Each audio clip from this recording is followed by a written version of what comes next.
Picture this. It's 1943, and you're a Japanese pilot who's been dominating the Pacific skies for 2 years. Suddenly, a massive blue monster with bent wings screams past you at impossible speed, unleashing a storm of bullets before vanishing into the clouds. Your hands are shaking, your squadron is scattered, and for the first time in this war, you're genuinely terrified. That monster? The F4U Corsair. And today, we're diving into classified Japanese documents to reveal what they really thought about America's most feared fighter and why their secret reports paint a picture of growing terror that would ultimately break the spirit of the world's most elite pilots. But here's the shocking part. Japan initially dismissed the Corsair as a failure. They were dead wrong, and that mistake would haunt them until surrender. When the F4U Corsair first touched down in Pacific Theater airstrips in early 1943, it didn't arrive with fanfare. In fact, even American crews weren't sure what to make of this bent-winged beast. Its design looked almost alien. Those distinctive inverted gull wings, the massive nose housing a propeller bigger than most fighter planes entirely, and a cockpit that sat so far back that pilots joked they needed periscopes to see forward. Japanese intelligence officers, monitoring from hidden observation posts, initially saw opportunity in America's apparent design disaster. Early reports from Tokyo's Naval Analysis Division, documents that remained classified until the 1990s, actually mocked the Corsair's appearance. One analyst wrote, and I quote, "The Americans have created a fighter that looks like it was assembled from spare bomber parts. This crude design suggests panic in their aviation industry." They couldn't have been more wrong. What Japanese engineers failed to recognize was that every flaw they observed was actually revolutionary engineering. Those bent wings? They weren't aesthetic choices. They were the solution to fitting the largest, most powerful propeller ever mounted on a Navy fighter. That massive nose. It housed the 2,000 horsepower Pratt & Whitney R2800 double wasp engine, more power than anything Japan had ever put in the air. But here's what made this even more shocking. The Americans had been systematically studying Japanese aviation technology for years before the Corsair ever took flight.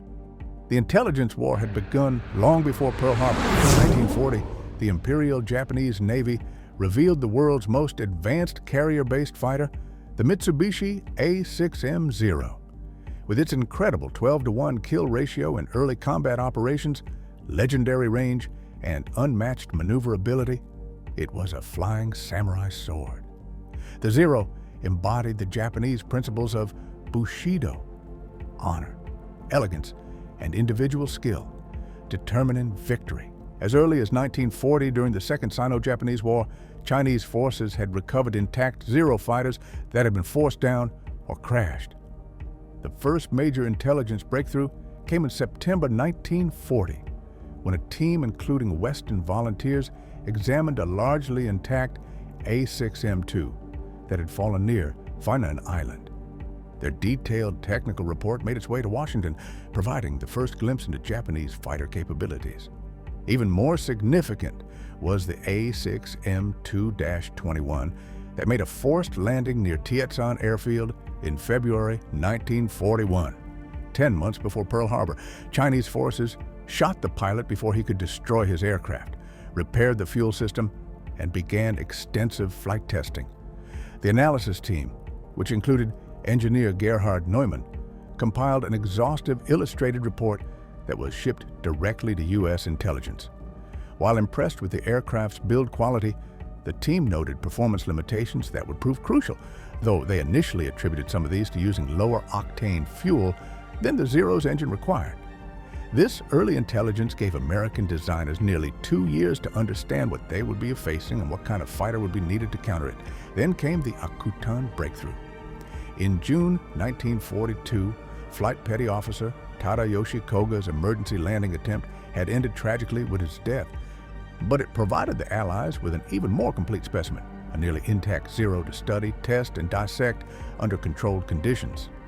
American test pilots who flew the recovered Akutan Zero discovered both its brilliance and its fatal flaws. They found an aircraft built like a fine watch, flush rivets, incredible attention to detail, a fuselage and wings constructed as one piece for maximum structural strength. At 5,200 pounds fully loaded, it was nearly 3,000 pounds lighter than the American F4F Wildcat, giving it unmatched agility. But the testing also revealed critical vulnerabilities that would prove decisive. The Zero's controls became dangerously stiff above 216 miles per hour, making high-speed maneuvers impossible. It couldn't roll to the right as quickly as it could to the left, an asymmetry that could be exploited. Most critically, it had virtually no pilot protection, no armor plating, no self-sealing fuel tanks, no bulletproof glass. The Corsair's specifications read like science fiction to Japanese analysts accustomed to their nimble but lightly built fighters. Top speed, 446 miles per hour, nearly 100 miles per hour faster than their beloved Zero. Dive speed, over 500 miles per hour, 6.50 caliber machine guns, armor plating, self-sealing fuel tanks. This represented the perfect counter to everything American test pilots had learned from the captured Akutan Zero. Where the Zero became uncontrollable above 216 miles per hour, the Corsair excelled at high speeds. Where the Zero had no pilot protection, the Corsair was armored like a flying tank. Where the Zero couldn't roll quickly to the right, the Corsair could maneuver in any direction at any speed. The Americans had essentially custom-built the Zero's natural predator. But numbers on paper were one thing. What happened when this ungainly American fighter met Japan's finest pilots in actual combat would shatter every assumption Tokyo had made. Commander Saburo Sakai, one of Japan's most celebrated aces with over 60 confirmed kills, would later describe his first encounter with a Corsair squadron as the moment I understood the war had changed forever. Flying his trusted Mitsubishi Zero over Bougainville in late 1943, Sakai expected another routine interception of lumbering American bombers. Instead, he found himself facing something that defied everything Japanese pilots had learned about air combat. The Corsairs didn't try to outturn the Zeros. They didn't need to. They attacked from altitude with devastating speed, unleashed their 6.50 caliber machine guns in murderous passes, then climbed away before the lighter Japanese fighters could respond. They fought like no honorable pilot should fight, Sakai later recalled in captured interrogation transcripts, but they fought effectively. This wasn't the graceful aerial ballet that Japanese pilots had mastered. This was something new, something brutal. Industrial warfare taken to the sky. But perhaps nothing terrified Japanese pilots more than the Corsair's distinctive sound. The aircraft's unique engine intake design created an eerie whistle as it dove, a sound that would earn it the nickname Whistling Death among both American Marines and the Japanese pilots who feared it. Declassified reports from Japanese air bases at Rabaul described pilots physically flinching when they heard that sound, even during training exercises. One base commander wrote, "The psychological effect of the American fighter's approach is undermining pilot confidence. Some veterans refuse to engage when they hear the whistle." This wasn't just about superior performance specifications. The Corsair was conducting psychological warfare, and it was winning. What Japanese commanders failed to grasp initially was that the Corsair represented a complete departure from traditional fighter doctrine. While the Zero had been designed for the elegant one-on-one duels that characterized early Pacific air combat, the Corsair was built for something far more devastating: coordinated squadron attacks that prioritized overwhelming firepower over individual skill. Here's where the story takes a fascinating turn that Japanese naval intelligence never saw coming, despite all their careful analysis of American fighter development. In late 1943, Tokyo's strategic planners believed they had the Corsair figured out through careful observation and intercepted communications. Their analysis was simple. This temperamental fighter was clearly land-based only. Its long nose and stiff landing gear made carrier operations impossible, limiting its deployment range and strategic impact. They were so confident in this assessment that Admiral Isoroku Yamamoto's replacement, Admiral Mineichi Koga, actually dismissed Corsair threats in several operational briefings. "The bent-wing fighter cannot follow us to sea," he reportedly told his staff. "We control the waters. They control only the mud strips." This strategic miscalculation would prove catastrophic, and it revealed a fundamental flaw in Japanese intelligence gathering. They were analyzing American capabilities through the lens of their own limitations. Japanese carriers operated with smaller, lighter aircraft designed for specific roles. The idea that Americans would brute force engineer a heavy, powerful fighter onto carrier decks seemed impossible, because it would have been impossible for them. While Japanese intelligence focused on the Corsair's apparent carrier limitations, they completely missed what was happening on islands like Bougainville, Peleliu, and later Iwo Jima. Marine Corsair squadrons were establishing forward operating bases closer and closer to Japanese strongholds, extending their effective range far beyond what Tokyo had calculated. Operating from rough, muddy airstrips carved out of jungle and coral, these Marine units were proving that the Corsair didn't need pristine carrier decks to be devastatingly effective. Captain Kenneth Walsh, who would become the first Corsair ace, later described these early island operations. "We were flying off strips that would make a carrier deck look luxurious." But the Corsair didn't care. It was built like a truck. You could slam it down on any surface, and it would bounce back up ready to fight. But the real shock came in late 1944, when the U.S. Navy finally solved the Corsair's carrier landing problems through a combination of design modifications and improved pilot training techniques. Suddenly, the fighter that couldn't land on ships was launching from aircraft carriers throughout the Pacific Fleet. Japanese lookouts who had grown accustomed to identifying distant American carrier groups by their aircraft types were suddenly reporting impossible sightings. Corsairs rising from the decks of ships that were supposed to carry only Hellcats and Wildcats. The Corsair represented industrial might applied to aerial warfare. It didn't need to be elegant, it needed to be effective. It didn't prioritize pilot honor, it prioritized pilot survival. And most importantly, it wasn't designed for individual duels. It was engineered for systematic destruction of enemy air power. Faced with the Corsair's complete dominance, Japanese Aviation Command attempted several increasingly desperate tactical adaptations. They developed new formations designed to exploit what they believed was the Corsair's poor turning ability, formations that proved useless against pilots who had no intention of turning. They trained pilots in vertical combat techniques that required performance capabilities their aircraft simply didn't possess. Most desperately, they even experimented with ramming attacks, essentially kamikaze tactics applied to conventional fighters. These suicide intercepts were meant to trade one Japanese pilot for one American aircraft, but even these failed as Corsair pilots learned to detect and avoid the ramming attempts. Major Roy Bruce, an Allied intelligence officer who analyzed captured Japanese training documents, noted the futility of these efforts. They were trying to adapt World War I dogfighting techniques to counter a World War III fighter. It was like bringing swords to a machine gun battle, except they kept sharpening the swords instead of recognizing they needed different weapons entirely. The most telling evidence of Japanese desperation came in the form of technical intelligence reports that recommended avoiding Corsair engagements entirely unless numerical superiority exceeded 5-1. Even then, the reports advised immediate disengagement if the attack failed within the first 30 seconds. By 1944, as Japan's situation grew increasingly desperate, the Corsair would face its most tragic test, the kamikaze attacks. These suicide missions represented Japan's ultimate acknowledgement that conventional air combat was no longer viable against Allied technology. But even here, the Corsair proved devastatingly effective. Flying combat air patrol over Allied fleets, Corsair squadrons became the first line of defense against kamikaze waves. The results were grimly spectacular.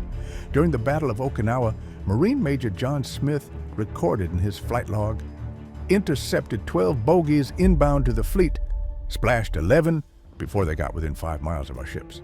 The 12th turned back. Even the kamikazes fear the bent-winged bird." Japanese archives reveal the psychological impact this had on suicide pilots, men supposedly beyond fear. Flight Officer Tadamasa Itatsu, whose kamikaze mission was aborted after encountering Corsairs, wrote in his final letter home, "Even in death, we cannot escape the blue demons. They hunt us from the clouds like kami gods of war." The combat statistics tell a story of complete air superiority reversal. In early 1943, Japanese fighters still maintained roughly equal exchange rates with Allied aircraft. By late 1944, Corsair squadrons were achieving kill ratios that seemed almost impossible. Colonel William Guise, commander of Marine Aircraft Group 31, observed something even more significant. We weren't just winning air battles anymore, we were preventing them entirely. Japanese formations would turn back at the sight of our Corsairs. That's not combat, that's psychological domination. Something unprecedented was happening in Japanese aviation circles. Veteran pilots, men who had survived years of brutal Pacific air combat, were requesting transfers away from fighter squadrons. Others were developing what military physicians would later recognize as combat stress reactions, but which Japanese command at the time interpreted as cowardice. The breaking point came during the Philippines campaign. Lieutenant Tetsuzo Iwamoto, Japan's second highest scoring ace with 80 confirmed kills, encountered a Corsair formation over Luzon and made a decision that would have been unthinkable 2 years earlier. He turned away without engaging. In his post-war interview with American interrogators, Iwamoto explained, "I had survived 2 years of war by understanding my enemies. But the Corsair, it was not an enemy to understand. It was a force of nature to avoid." As 1945 progressed, Japan faced a nightmare scenario that their early dismissal of the Corsair had helped create. While they struggled to maintain production of increasingly obsolete fighters using inferior materials and undertrained workers, American factories were churning out Corsairs at an unprecedented rate. The Chance Vought plant in Stratford, Connecticut, was producing nearly 400 Corsairs per month by war's end. Meanwhile, Japan's entire aircraft production had collapsed to fewer than 500 fighters of all types per month, and most of these were flown by pilots with less than 50 hours of flight training, compared to American pilots who arrived in theater with 300-plus hours of training. Lieutenant General Curtis LeMay, who would later oversee the strategic bombing campaign against Japan, observed this disparity with clinical precision. We're not just outfighting them anymore. We're outproducing them at a rate that makes resistance mathematically impossible. Every Corsair we lose, we replace with 3 more. Every pilot they lose is irreplaceable. This industrial dominance meant that by 1945, some Japanese pilots were facing Corsairs flown by Americans who had more flight hours in type than the Japanese pilots had total flight hours. The experience gap had become as devastating as the technology gap. Perhaps no document captures Japan's complete psychological defeat better than a report filed by Captain Yasuo Kuwahara of the 343rd Air Group in April 1945. Writing just months before surrender, he observed, "Our new pilots see the bent wings and hear the whistle, and they are defeated before the first shot is fired. This is not the fault of their training or their courage. This is the fault of fighting something that cannot be fought with the spirit alone." The war's final months produced some of the most one-sided aerial encounters in military history. During the April 1945 Operation Tengo, Japan's desperate attempt to break the Okinawa siege, Corsair squadrons intercepted the massive Kamikaze waves with devastating efficiency. Ensign Kiyoshi Ogawa, one of the few Kamikaze pilots to survive his mission, his plane was too damaged to reach the target, wrote in his recovered diary, "I saw the blue wings diving from the sun, and I knew I would never reach the ships." Even in choosing to die, we cannot escape their shadows. The ultimate irony, from mockery to mastery. The greatest irony of the Corsair story lies in Japan's initial assessment versus the final reality. Those early 1943 intelligence reports that mocked the Corsair's crude design and panic engineering would be filed alongside surrender documents just 2 years later. Air Marshal Torishiro Kawabe, one of the few high-ranking Japanese aviation officials to survive the war, was asked in 1946 about Japan's greatest strategic miscalculation. His answer was immediate. "We underestimated American engineering because it was different from ours. We prized elegance, they prized effectiveness. We built art, they built weapons. The Corsair taught us that in war, ugly and effective beats beautiful and fragile every time." On the American side, the recognition of this transformation was equally profound. General Henry Hap Arnold, commanding general of the U.S. Army Air Forces, would later write, "The Corsair didn't just win battles. It demonstrated that American industrial might could reimagine the very nature of aerial warfare. We didn't just build a better fighter, we built a philosophy of air power that made traditional dogfighting obsolete." While Japan perfected the graceful art of agile dogfighting, creating aircraft that were truly beautiful to watch in flight, America was pioneering the brutal science of industrial air warfare. While Japanese engineers pursued aesthetic elegance and honored tradition, American designers embraced raw effectiveness and discarded conventional wisdom entirely. The result wasn't just a better fighter plane, it was a complete redefinition of what air combat could and should be. Today, when military historians study the Pacific Air War, they often point to dramatic battles like Midway or the Guadalcanal campaign as the decisive turning points. But the real turning point might have been far more subtle. The moment Japanese pilots first heard that distinctive Corsair whistle and realized they were facing something entirely beyond their understanding and preparation. That sound represented more than just another aircraft approaching. It was the audio signature of American industrial might, technological innovation, and completely revolutionary strategic thinking converging into something unstoppable. It was quite literally the sound of the future arriving ahead of schedule and destroying the established order. Thanks for watching, and remember, the next time someone tells you something can't be done because that's not how we do things, think of the Corsair.